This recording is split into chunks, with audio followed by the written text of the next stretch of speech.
Salut tout le monde, je vous reviens aujourd'hui avec une nouvelle vidéo. C'est une vidéo qui me tenait énormément à cœur de vous tourner parce que je vais vous parler, vous expliquer pas mal de choses dans cette vidéo sans entrer dans les détails pour tout évidemment parce que la vie privée reste la vie privée. Je ne partage avec vous que ce que je veux partager, vous vous en doutez. Même si on voit régulièrement des vidéos de youtubeurs qu'on adore, etc., qu'on apprécie, on ne connaît pas tout d'une vie parce qu'on ne voit que quelques minutes d'une vie d'un youtubeur. Et je vais commencer par les absences. Voilà, il y a quelques sujets comme ça que je vais aborder avec vous. Je suis avec le petit, donc vous risquez d'entendre des bruits, etc. Mais voilà, je vais pas mettre mon fils, je vais pas enfermer mon fils dans une pièce pour pouvoir faire une vidéo, on est bien d'accord. On va commencer par le premier sujet dont je voulais vous parler, c'est les absences. Pourquoi je m'absente régulièrement de YouTube. Voilà, c'est un point que je voulais aborder qui me tient énormément à cœur parce que j'ai déjà eu l'occasion de voir plusieurs commentaires sur ma chaîne YouTube de personnes qui disaient que je vous délaissais, que je vous abandonnais, que c'était par plaisir que je le faisais, alors que pas du tout. Franchement, c'est vraiment à contre-cœur quand je le fais, c'est vraiment qu'il y a un souci dans ma vie. Malheureusement, il y a une minorité de personnes qui sont nocives sur internet, ça c'est connu, vous le savez aussi. Il ne faut pas se fier non plus uniquement à ce que ces mauvaises personnes disent, parce que c'est des personnes qui sont là que pour faire chier, voilà, tout simplement. Mais je voulais vraiment clarifier ce point là, c'est que moi je ne m'absente vraiment pas par plaisir. Quand je m'absente, c'est qu'il y a toujours une raison derrière, et en général je préviens sur les réseaux sociaux comme sur Instagram. Facebook, je n'y suis plus trop parce que je n'aime plus Facebook, je n'ai jamais trop accroché à Facebook de toute façon. Donc voilà, je suis en général sur Instagram, tout simplement. Pourquoi je m'absente? Alors, à chaque fois que j'ai eu une absence sur YouTube, courte ou longue, c'était très souvent lié à ma santé, parce que vous savez que j'ai des problèmes de santé. J'en ai déjà parlé, il y a des gens qui ne veulent pas comprendre, il y a des gens qui, je comprends aussi, me voient comme ça, me voient souriante, ne voient que 5 minutes de votre vie sur YouTube et sont capables de connaître votre vie mieux que vous, alors que pas du tout. Moi j'ai beaucoup de problèmes de santé, je n'ai pas non plus envie de devoir me justifier et d'expliquer que j'ai mal là pour cette raison, que j'ai ça pour cette raison. Et voilà, il y a des gens qui ne croient pas forcément au fait que je puisse avoir des problèmes dans ma vie, des problèmes de santé et des douleurs. Bref, j'ai eu aussi une absence puisque j'avais perdu ma maman. Voilà, ma maman était décédée, ça fait 2 ans maintenant et c'est toujours aussi difficile pour moi. Au début, beaucoup de personnes m'ont dit tu verras avec le temps ça s'atténue, ça finit par passer. Alors non, en fait, on apprend tout simplement à vivre avec. Voilà, je vous parle vraiment à cœur ouvert aujourd'hui parce que j'en avais vraiment besoin. Donc on apprend tout simplement à faire avec, à vivre avec ça. Mais moi j'ai toujours autant de mal puisque comme je l'ai déjà dit, ma maman c'était ma meilleure amie, mon âme sœur, c'était mon tout, mon oxygène, ma vie, mon pilier, tout. J'ai vécu avec ma mère pendant 37 ans et elle est partie comme ça très rapidement. Le cancer l'a emporté, mais franchement c'était fulgurant. Et j'ai pas eu le temps de passer ces derniers moments avec elle parce qu'en plus il y avait une période Covid, donc on pouvait pas lui rendre visite comme on voulait. Et moi quand je suis allée la voir, c'était déjà presque trop tard, je l'avais toujours au téléphone, mais quand je suis allée la voir c'était déjà plus ma maman puisque elle avait développé un cancer des os suite au cancer des poumons, donc ça avait touché les méninges, etc. Et voilà, ma maman était bloquée dans son corps, j'ai envie de dire ça comme ça, elle ne pouvait plus réagir, elle ne pouvait plus parler, elle ne pouvait plus s'alimenter, elle pouvait plus rien faire et c'était très compliqué pour moi de la voir comme ça, sachant que ma maman est décédée devant moi. Voilà, mon papa était dans le même hôpital ce jour-là, mais mon papa était aussi atteint d'un cancer et il devait faire une chimiothérapie ce jour-là, donc il ne pouvait pas être présent.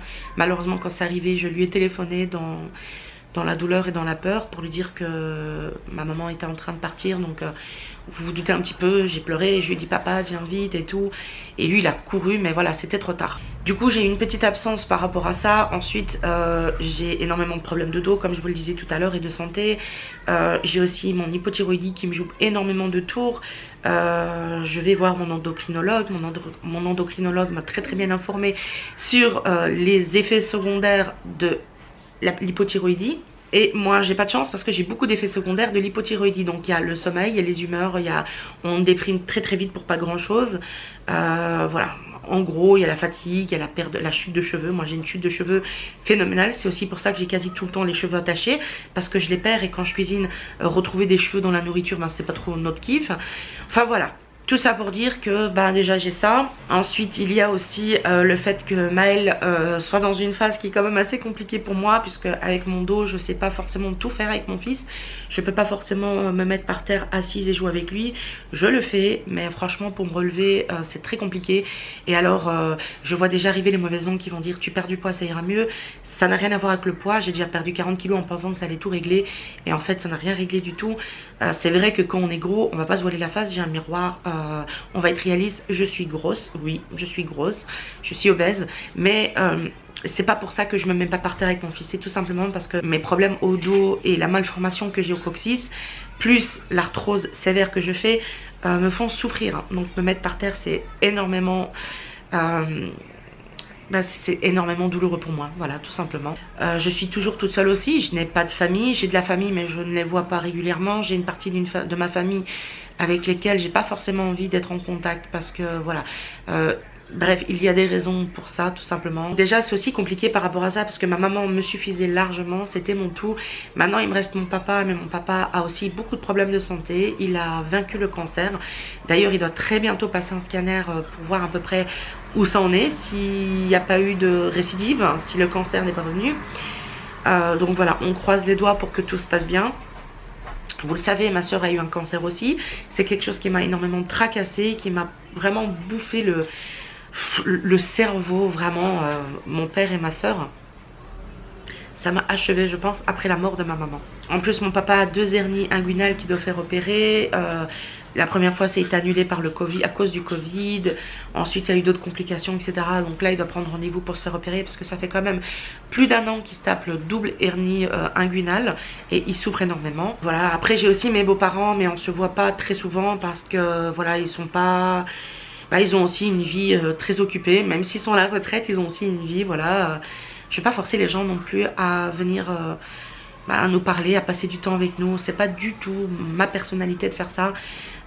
Et je suis pas du genre à toujours courir derrière les gens non plus. Et je parle pour tout. Hein. Ensuite, tout récemment, j'ai eu une absence parce que j'ai un problème avec mes épaules. J'ai été faire des examens et on a vu que j'avais donc quelque chose aux épaules. Le médecin n'a pas voulu me dire quoi. Il m'a juste dit que ils ont écrit positif par rapport à quelque chose, je sais plus trop quoi, et qu'il fallait que j'aille faire une radio, une échographie des épaules. Donc c'est ce que je vais faire, je vais aller faire cette radio et j'ai encore plein d'examens à faire puisque je dois passer une gastroscopie, une coloscopie, je dois faire un examen pour l'apnée du sommeil, etc., etc.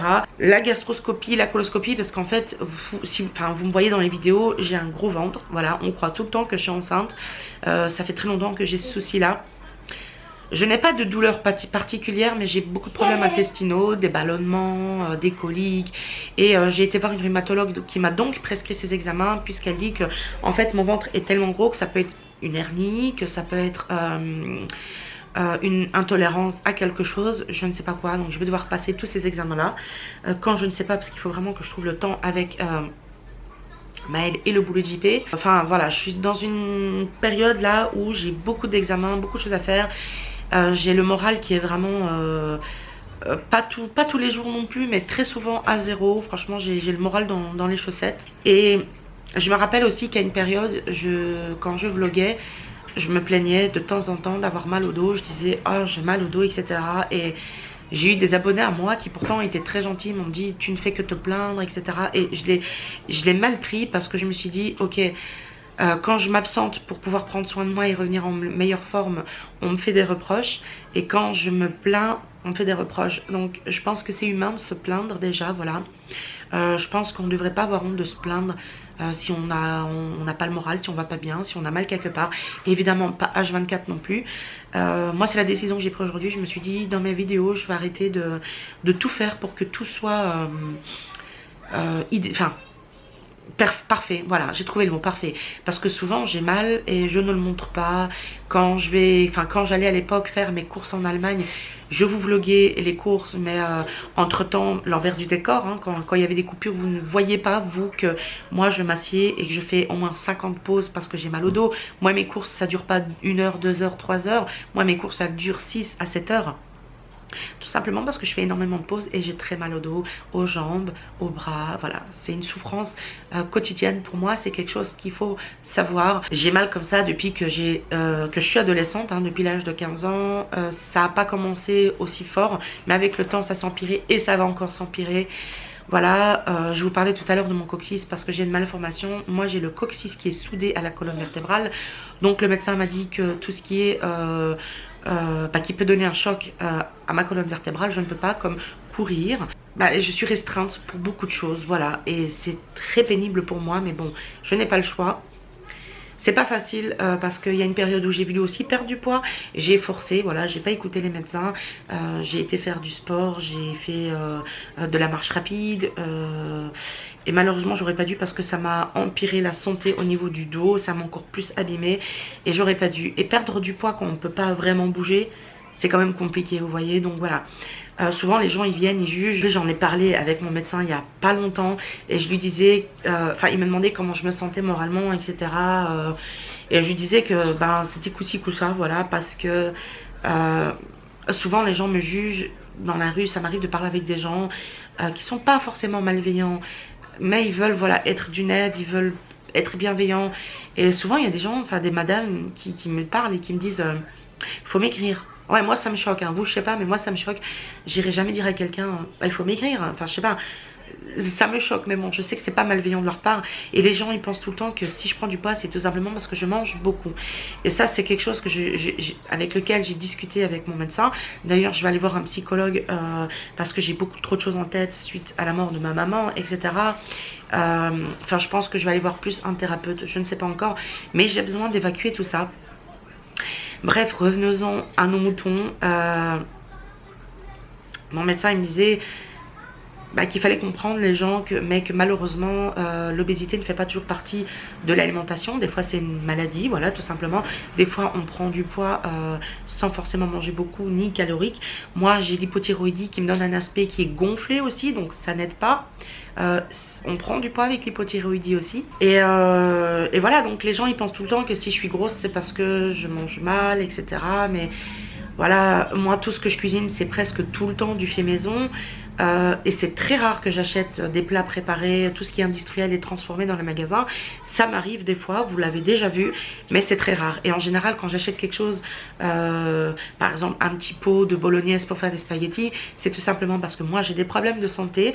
J'ai un compagnon qui travaille énormément, il peut pas tout le temps faire à manger. Et j'ai pas forcément envie de lui demander de faire à manger quand il rentre du travail à 20 h ou à 21 h, voilà. Parce qu'il a un travail qui est quand même assez physique aussi. Et j'ai aussi j'ai un honneur, en fait, j'ai un petit orgueil aussi, et je veux pouvoir être capable de, même si c'est du tout fait, préparer à manger pour ma famille, voilà.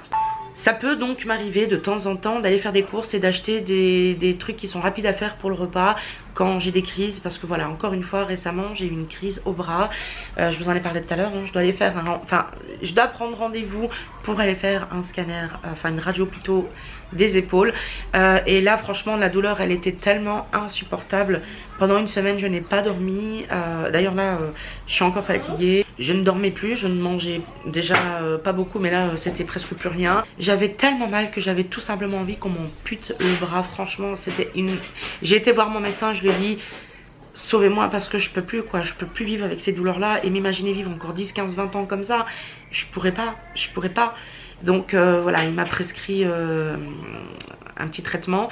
Je prenais du Valtran avant. C'est le seul médicament que mon corps arrive à tolérer, puisque je ne tolère pas tout ce qui est tramadol, oxycontin, oxynorm, etc. etc. Je fais des malaises quand je prends ce genre de médicaments.